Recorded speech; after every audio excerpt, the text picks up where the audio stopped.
She did give me love and confidence, and above all, she was very clear that nothing would mean anything if I didn't live a life of use to others. And I didn't know what that meant for a long time.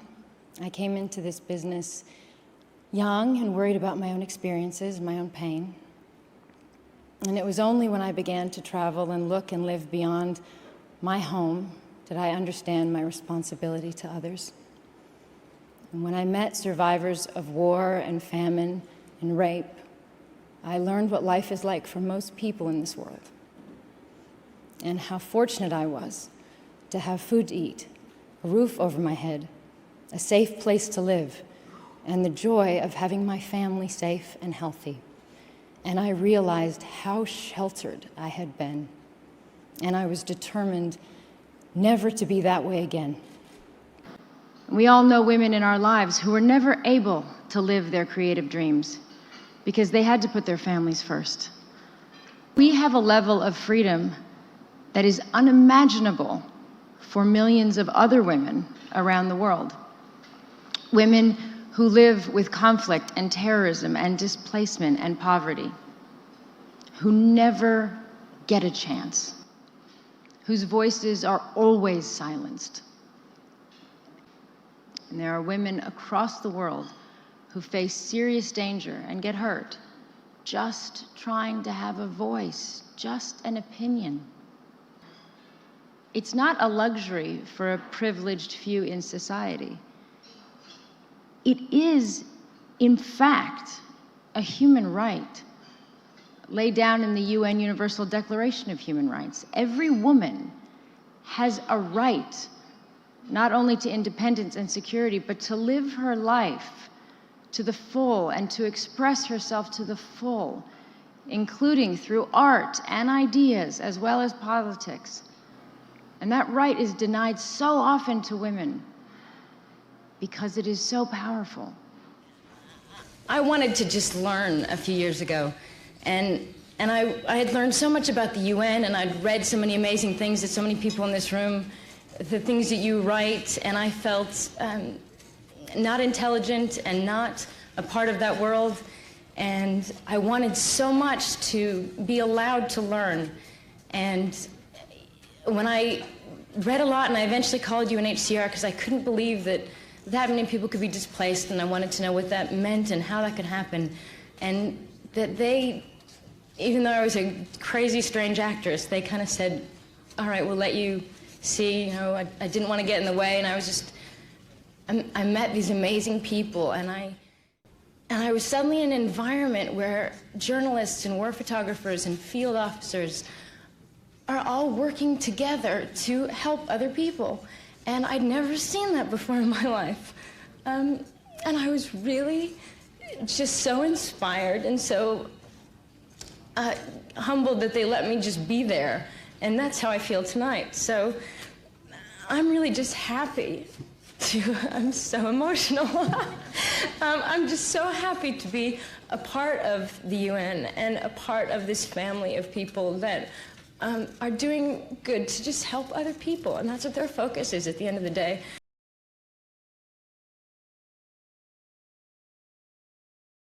Started to get involved in what was happening in the world, and when the film didn't go, I ended up traveling on my own, and I joined the UN, and my life just changed completely. In a really simple way, it just made me aware that I should educate myself. I should travel more. I shouldn't rely on just the front page of my local newspaper to tell me what's happening in the world, that there's obviously a lot that's not, you know, that somebody else has chosen as my headline news or my evening news, that there's obviously, so we need to, each of us as individuals, kind of really, really care about, really invest time in learning about other people's and other situations, and then figure out what each of us individually can do. Well, it's all different, but we can all do something.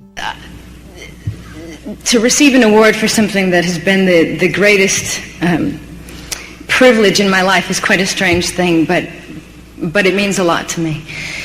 Second to my children, spending time with refugees and other persons of need around the world has been the greatest gift.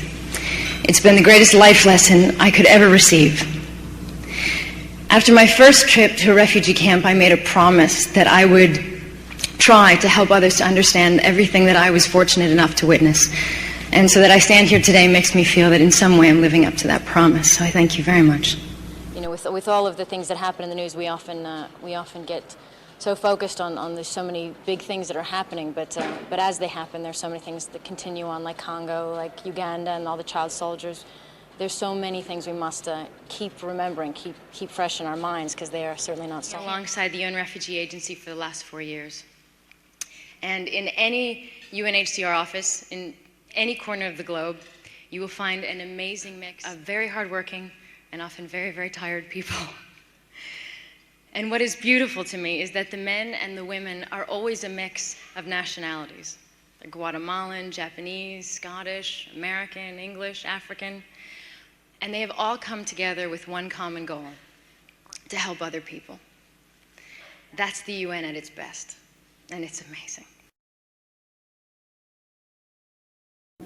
About 5 years ago, I started traveling with UNHCR, the UN Refugee Organization, to camps and visiting with families. And it was a shock for me because of how I grew up and what I was taught in school and what I was aware of, to see that there was a world that I knew nothing about, with gross human rights violations and so much poverty and so much distress. And in the years that followed, I saw so many people fighting. We all hear about different charities fighting to clean water, for education, for some kind of shelter.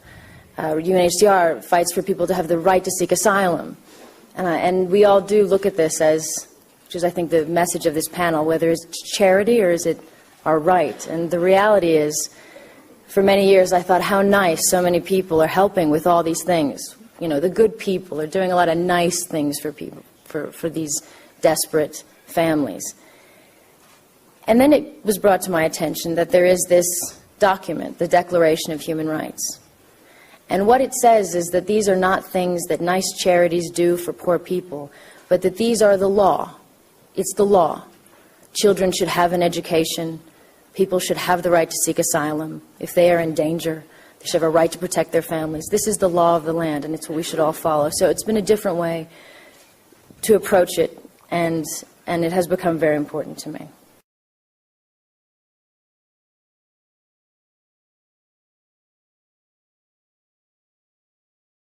It's not just that the numbers are growing, it's just that it seems that our inability to address the root causes, our inability to, to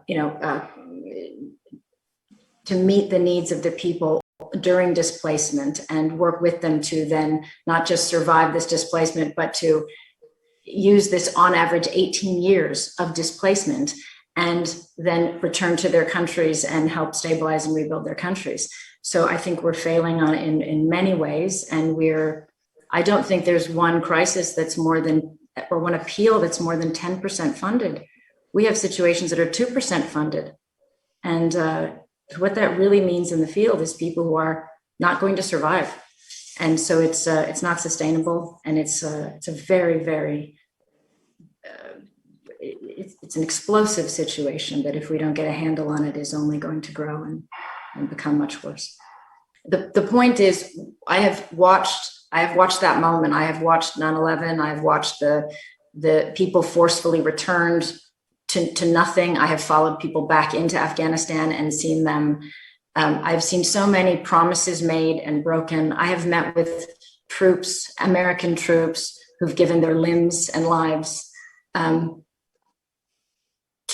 to believe in the cause of helping the Afghan people, most of all the women and girls. And I think we are in a moment where we are in grave danger of abandoning those promises. That's not to say about pulling out or not, or whether there should be troops. It's about our continued commitment to what we went in there for and what we rallied our nation behind, which was the defense of these innocent women and children. And if we are simply going to walk away, we are going to be seeing another crisis, and another refugee crisis, another humanitarian crisis. So we have to, because we already see a lack of protection for these women. We're already seeing executions of female, of women who are standing up for their rights and leaders in the country, executions. So we have to be very, very careful in this moment so we don't repeat the sins of the past.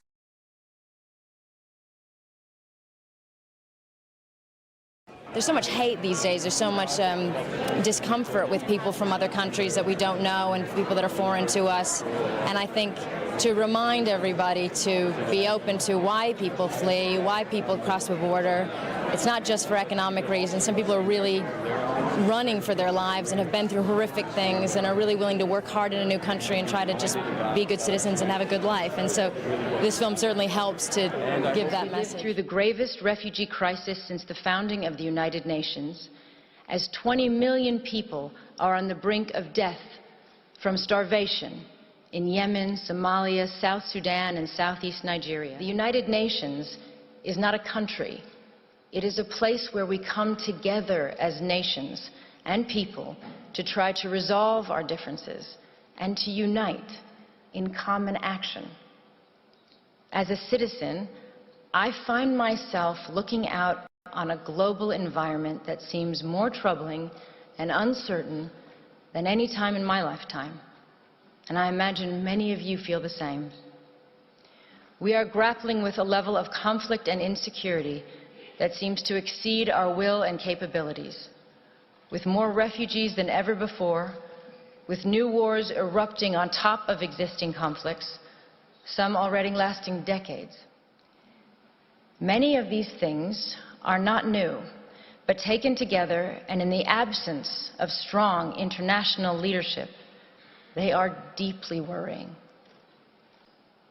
I believe anyone committed to human rights is.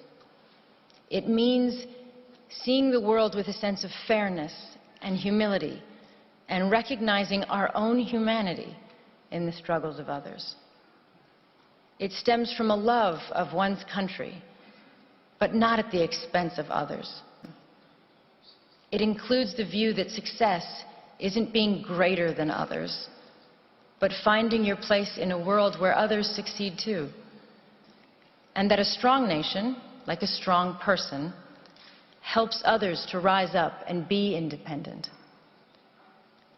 It is the spirit that made possible the creation of the UN. It is the recognition that there is no shortcut to peace and security, no substitute for the long, painstaking effort to end conflicts, expand human rights, and strengthen the rule of law. The UN is an imperfect organization because we are imperfect. It is not separate from us.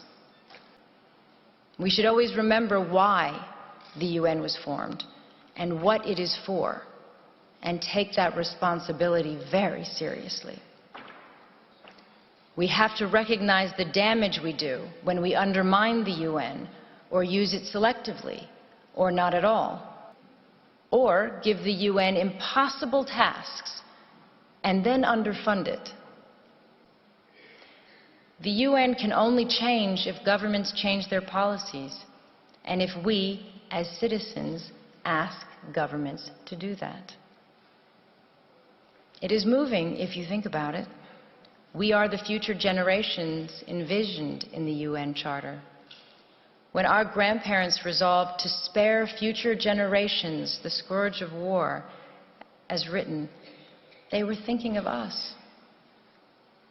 But as well as dreaming for our safety, they also left us a responsibility.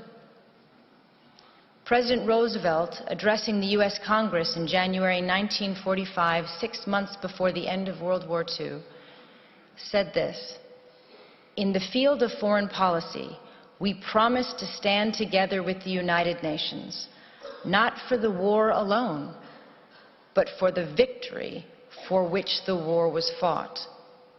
And he went on, "The firm foundation can be built and will be built, but the continuance and assurance of a living peace in the long run must be the work of the people themselves." So today we have to ask ourselves if we are living up to that mission.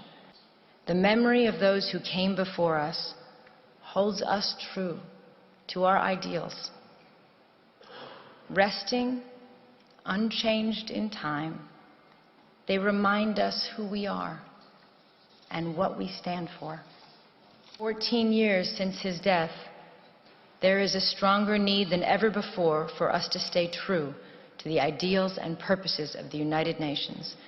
That is what I hope his memory holds for us today. We cannot all be Sergios. But in the final analysis, if we do not, even if that level of vision eludes us, and we continue to simply manage rather than overcome our generation's challenges, we just have to keep working determinedly, patiently, and you can be certain that as you do, that you follow the example of one of the UN's finest sons, and that to do even a little of his good, to apply ourselves to the work he left unfinished in whatever way we can, is a worthy task for all of us. We are all, everyone in this room, so fortunate. I have never understood why some people are lucky enough to be born with the chance that I had to have this path in life, and why across the world there's a woman just like me with the same abilities and the same desires, same work ethic and love for her family, who would most likely make better films and better speeches. Only she sits in a refugee camp, and she has no voice.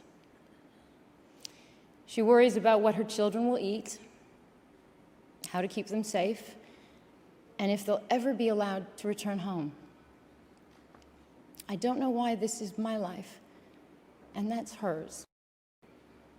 I don't understand that, but I will do as my mother asked, and I will do the best I can with this life to be of use. And to stand here today means that I did as she asked, and if she were alive, she'd be very proud.